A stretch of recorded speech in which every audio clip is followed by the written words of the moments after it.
Tip number three, how to put dollar symbol. For example, in this data set, I have the information like cost of goods sold and the cost of sale. I want to put the dollar symbol for every number over here. So how to do it? First, select the range.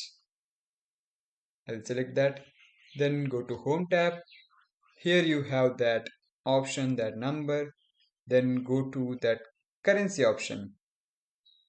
So automatically it give that rupee symbol. If I want to change that, then select it, then go to currency, then you have more number format, then you can change the symbol over here.